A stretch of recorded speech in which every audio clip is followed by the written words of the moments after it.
Sam Feltham here, Director of the Public Health Collaboration.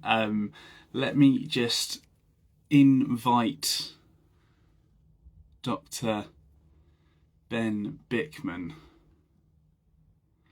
along to this live interview. Shortly.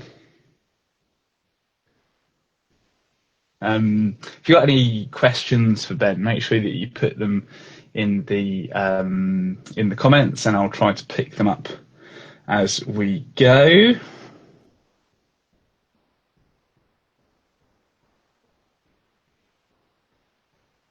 Just saying hello to everyone.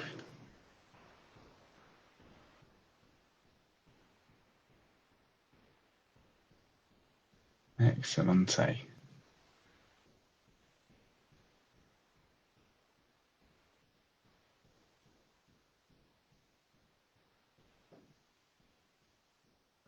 Oh, here we go. I've just got a quick email.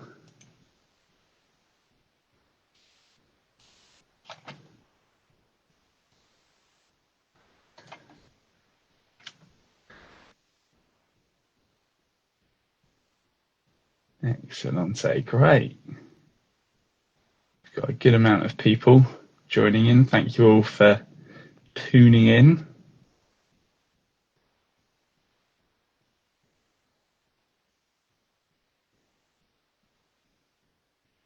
So just waiting for Ben still to request to join.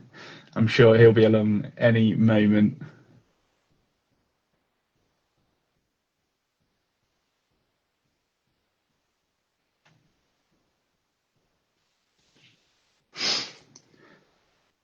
So if you're looking for other interviews, we had Dr. David Unwin on an X Space earlier, and I'm sure you'll be able to find that link by going to the post we had. I think it was yesterday. There we go. There's Ben, and here we go, gang.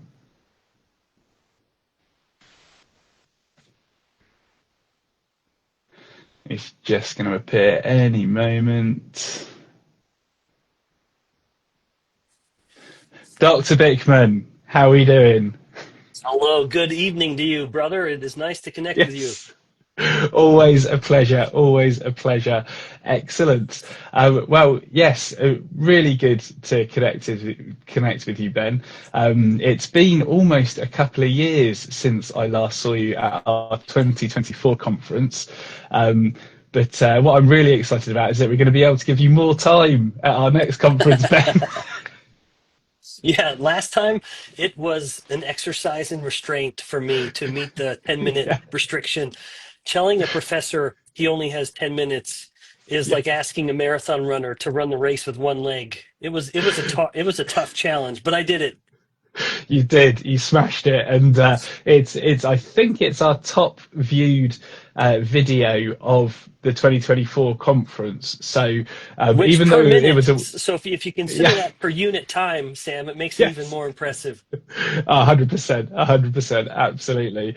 But looking to the future, I'm really excited to be hosting you at our conference next year on the 16th and 17th of May in London. And for those that haven't checked it out so far, make sure you head on over to the website phcukconference.org, and super early bird tickets are available right now. But just to kind of give everybody a flavour, the theme for next year is Nourish to Flourish, where we're going to be exploring health, good metabolic health for all the family. And it's our 10th anniversary, our 10-year birthday, which I'm incredibly excited about. So it's kind of guaranteed to be our biggest conference yet. So how about you, Ben? Are you excited for it? Well, yeah, yeah, thanks. In fact, I actually really appreciate the focus that you have when you first reached out about the next year's meeting Mm, and described the emphasis. of course, you and I are both family guys. Our Yeah. priority is the health and well-being of our families. I really Hmm. respect that that is what we wanted to try to do. And my focus, you sort of gave me an open invitation to Yeah. say, once you described the family focus, I thought, what aspect of that would I want to address? And my Yeah. specific topic was one that you approved, being looking at the metabolism of infertility and Yeah. complications in men. Yeah. Absolutely, because for those that haven't looked at the website yet, we're going to be having dedicated sessions for women's health, children's health, teenage health, and men's health. And you're going to be leading the charge on men's health by exploring the low fertility and low testosterone as well. So Yep. can you give us a bit of a flavour of what we can expect? Yeah, yeah. Part of what I wanted to be able to articulate in my talk was reframing a typical paradigm that most people have when they think about testosterone and Hmm. especially fat mass in men. That Mm. very often, at least here in the US, it's not uncommon that you will hear some radio ad or something that will say, "Hey men, are you gaining weight? Are you having Mm. trouble sleeping? And do you have ED, etc.?" And then they'll say, well, then you need more testosterone. Try you need to get on testosterone replacement therapy. So part of the directionality of that paradigm is that you're gaining weight because your testosterone is low. And one of the things that I'm going to show, one of actually a few different dynamics here with regards to metabolism and testosterone, is that in most men, very likely, it's the expansion of the fat that is Mm. actually resulting in the lower testosterone. This Wow. it sounds quite provocative, but as the fat Mm. cell in the man gets bigger, it Hmm. actually starts to behave more like ovaries in a woman, where Right. Wow. ovaries are very well structured to take testosterone and turn Hmm. testosterone into estrogen. That is what happens. All estrogen comes from testosterone in men and women. Ovaries Right. just do it more than testes do. Well, Wow. fat cells can do that too. And so now Mm. his testes are busily producing testosterone like they ought to, and Hmm. yet his fat cells are converting that hard earned testosterone into estrogen. So it's the fat cell that Right. is actually driving his low testosterone state. And then, of course, that starts to create a vicious cycle because Mm. lower levels of testosterone make it easier to gain fat because testosterone has an overall anti fat action. It wants to burn more fat than store it. And so the fat begins to feed forward by lowering testosterone. It makes it easier for the body to store more fat. But ultimately, what I want to do in that particular part of the lecture is just flip the script that I don't want a man to look at his fat mass as a consequence of his low testosterone, but to rather Hmm. look at his potentially low testosterone as a consequence of his excess fat mass. Right. Okay. I see. That's fascinating. Um, And yeah, no, that's just going to be mind blowing, and I'm looking forward to hearing more detail about all of the ins and outs of that. But I just kind of want to take us back a step. For those that aren't aware of the Public Health Collaboration, the charity of which I'm the director, we're a UK registered charity, and next year is our 10-year anniversary. And when we started off, we've been ever since we've started, we've been advocating for improvements, particularly in dietary guidelines, to help the health of the nation. And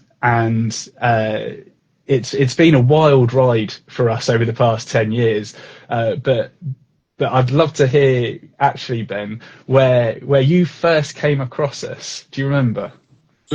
I do. In fact, I first came across PHC because of you, Sam, where I think the first time I ever saw your name was outside of PHC, but it was learning about you, which then made me or drove me towards PHC more, or to look into it more. But it was actually a paper you and Eric Westman Eric, published. yeah, Yeah, exactly. your N of one, Yeah. where I actually think it's a pretty underappreciated study, to be frank.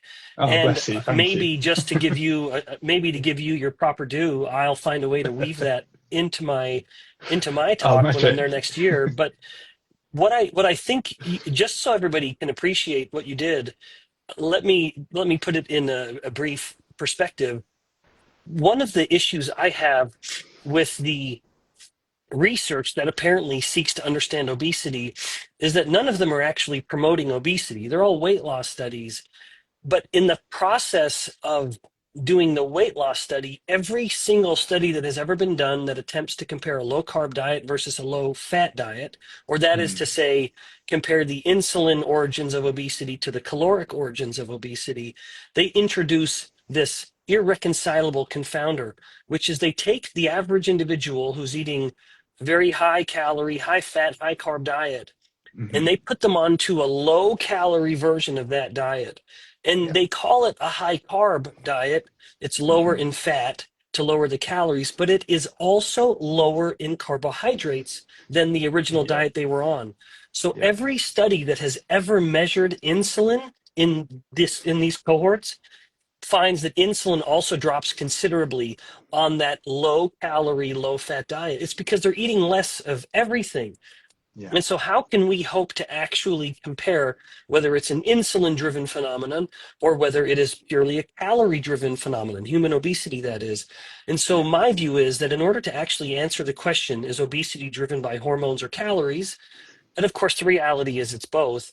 But then you need to do a weight gain study. You need to do a hypercaloric study. And that's what you Hmm. had the foresight to do, your N of one, where I'll put the words in your mouth and you'll correct me.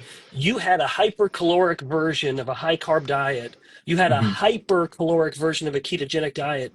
You Yeah. got significantly fatter on the high carb hypercaloric version of the diet Yeah. than you did on the ketogenic version, even though you were still hypercaloric in both. When Yes. you're in ketosis, or it's ketogenic, there are Hmm. just metabolic advantages like a higher metabolic rate and the Yeah. excretion of calories in the form of ketones from the breath and the urine. So all of this is my very winding way of answering the question. I became first familiar with PHC because I became familiar with you and that really thoughtful study, Amazing. and then following you and then seeing you begin to mention more about PHC. And then it might have been a talk also from David Unwin, who, if there's Mm, any other face for the PHC other than yours, it yeah. might be David, sort of an Definitely. unofficial. He's the mascot and you're the Yes. president of it. That's amazing. Yeah, no, that's exactly it. And yeah, funnily enough, I did Eric's podcast on Monday. So if people want to find out more about my overfeeding self experiments, you can head on over to Eric Westman's podcast, and kind of I explain it all there. But I try to do it just to give a little bit more detail there. I actually did three different diets. So it was the low carb real food one, and I managed to get into it over 3 weeks. Managed to get into a 47,000 calorie surplus, and that's a net calorie surplus, I should say. So that's after exercise, protein thermogenic effect, and loss of calories from fiber. And over those 3 weeks, I put on 1.3 kilograms, which is just under 3 pounds. But I actually lost an inch off my waist. So I put on a little bit, but lost circumference on my waist, which is incredible. And then that second one was that low fat, high carb, fake food diet, where I managed to get the net calorie surplus exactly the same. So 47,000 calorie surplus over those 3 weeks. And on that one, I put on 6.1 kilograms, so just shy of 16 pounds over 3 weeks. And for a naturally slim guy, you know, that was mind blowing that it just piled on that quickly. And it came with lots of other side effects as well, like loss of sleep, snoring. My asthmatic symptoms came back as well. And yeah, no, just cognitively, I wasn't as sharp as I usually was either. And then after another 3 month break, I did my third and final one, which was very high carb, very low fat, vegan version. And on that one, I only managed to get the net calorie surplus to 40,000 because of the amount of fiber that I was eating. So in the UK, intake is 30 grams. I was eating 175 grams of fiber a day. Absolutely. My wife hated me during that time, Ben, I can tell you. But anyway, so on that, I actually put on 4.7 kilograms, which is approximately 11 or 12 pounds. So despite being 7,000 calories less in surplus compared to the first one, I put on 3 times the amount of weight. So kind of, just that black swan of a self experiment surely should initiate some more research into weight gain. Yeah, that's what I think needs to be replicated. I think the next allotment of funds on these topics Mm, through the NIH or in the UK through its equivalent funding agencies, it needs to yeah, be to take what you did and yeah, expand it to increase the make a big randomized trial. Because if we want to understand the origins of obesity, well, then let's cause obesity. Let's not look at weight gain yeah. because Hmm. every effort at weight gain by necessity lowers insulin. And so you Hmm. cannot then test Oh, the do you mean weight question loss? Sorry, whether Ben. I meant weight loss, right? Thank you. Yes, Yeah. yes. So all of those efforts at weight loss will Yeah. lower insulin by necessity. Hmm. And so you always have that confounding variable to that you Yeah. can't actually tease the insulin apart from the calories. But if you're hypercaloric, now you Hmm. can, because you can have a Yeah. hypercaloric state where insulin Hmm. stays low, namely the Yeah. ketogenic version of what you did. Yeah, exactly. I'd love to see that. And for all of the kind of the calorie lovers out there, I've always challenged them, to prove me wrong. Do exactly what I did, and then see what happens. So the challenge is still out there, but nobody's taken it up just yet. Yeah. Uh, No one quite has your degree of self-flagellation, Sam. Yes, it was quite a lot. You know what? There were times during that study. What's really interesting is that first low carb study and the third vegan study, I really did actually struggle to consume all of the food. Probably more so on the first one, because at the end of the day, I was eating, 1,000 calories of steak and green beans. That was my the last bit of the day, having eaten kind of, I think it was salmon and scrambled eggs for breakfast, and then a few mackerel fillets for lunch, and I was just stuffed, and I was like, eating cold dry steak like at the end of the day, going, oh gosh, yeah, Forcing yourself. forcing Yeah. it down 100%. But you know what was really interesting was that middle low fat fake food uh, diet. It went down with no problem. I felt no satiation at Yeah, all. it was no effort. Um, You didn't have to no, force it. no, never. Yeah, yeah. It was And that so is what's easy. so important. And I know something that the Yeah. Unwins have spoken about, something that Hmm. Dr. Tro Kalajian here in the US has discussed, Hmm. this idea of food addictions and Hmm. palatability and just how easy it is by design to Yeah. overeat those things. It's the things that we crave anyway. And Hmm. and food manufacturers make it all just make it so simple to overindulge. They really do. They really do. They know how to get that bliss point, and make you keep on wanting more and more and more. But all of that aside, I don't know if you've taken a look at the lineup for next year just yet, but we've got quite a lineup, including Nina Teicholz will be coming across from the States as well, and from here in the UK, of course, Dr. David Unwin will be there, but also Dr. Isabella Cooper will be there too.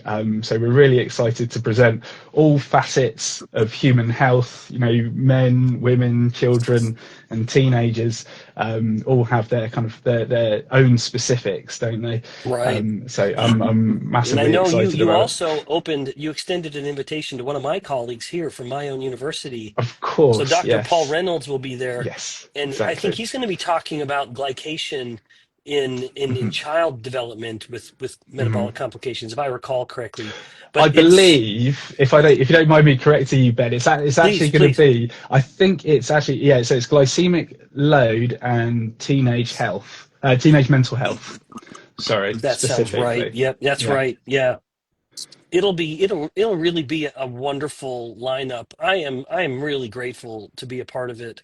I Yeah. love coming to London. Maybe it's the fact that, like many in my part of the US, I'm predominantly English, Excellent. and so I feel like I'm going home Yes. in a way, Oh, wonderful. honoring my Archibalds and McBrides, of my grandparents. But it is a wonderful trip in a beautiful place.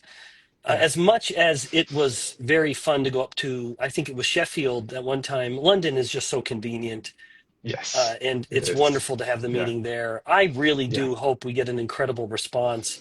Yeah. I'll take it. I'll be personally offended if people listening to this right now don't show up and support the effort. I'll take it personally. Bless you, Ben. Thank you very much. I've seen quite a few comments asking where can people find out more information. So go to the website www.phcukconference.org, and then you can find out all about the conference and then buy your super early bird ticket. So we've actually got super early bird tickets available right now, but it ends on the 6th of October. So make sure you get them now because that's the best price you're going to be able to get. And you know, it's a 1,000 person theatre, and it'd be great to be sold out. Yes, You yes. know, In fact, Sam, you guys help me. If anyone on your team has some good artwork that'll be good for me to be sharing from my side, I hope you guys will give that to me. yes, I am very happy. 100%. Everyone who listens to this now and later, it really is an effort that I've been happy to support in the past. Sam, you have been you've had a clarion call for rational thinking when it comes to metabolic health. Mhm. And we've benefited here on this side of the pond where I know me personally, I've actually used material in talks in the past that you've put together on the PHC website, looking at studies, comparing, the clinical trials, looking at low fat versus low carb studies, and the shocking realization that never has there been a study that has ever shown a statistically significant greater fat loss on a low fat diet. And yet that is Mhm. the one that still predominates everyone's thinking.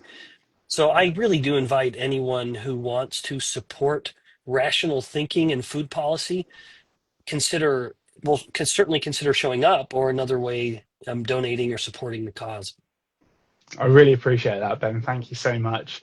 And if people want to find out more about the public health collaboration, you can head on over to our main website, which is phcuk.org, and you can find out more information there. And you can even help support us in any way you can. You can either just donate directly or even become a member. And there is actually information about becoming a member to help support our work on the conference website as well. But you know, we have several projects going on under the charity. We deal with type 2 diabetes remission. We deal with overcoming food addiction, and we've also got a schools-based program called Real Food Rebellion to help younger people understand the food environment in which they're living and how to make healthier choices as well. And we've got all sorts of other things going on as well. So the more support we have, the more that we can do. So if you are able to help donate to the charity, it'd be much appreciated. But I totally understand that we can only do what we can with the resources we have. So no pressure or anything to tell you about there. But Yeah. if you can help, it'd be much appreciated. Yeah, well, I do hope people show up. If it would be Yeah, wonderful to fill that arena, like you said, there is yeah, nothing that thrills. a professor more than having a big classroom of students to teach. And I can just make everyone a Absolutely. promise. I'll make sure my talk is a banger. I'll make sure it is good. It is. I have I'll no make sure doubt. it's a good mix of entertaining and educational, something I try to thrive in. Superb. Dr. Ben Bikman, thank you so much for your time. Your morning, my evening. I hope you have a great rest of the day. And I'm so looking forward to seeing you on the 16th and 17th of May next year in London for our 10-year anniversary conference. And I wish you well. Oh, thank you so much, Sam. I look forward to seeing you. Thanks again for the invitation. And everyone listening, I will see you there. Wonderful. Thanks, Dr. Thanks, Bikman. Sam. See you soon. Bye. Ciao for now.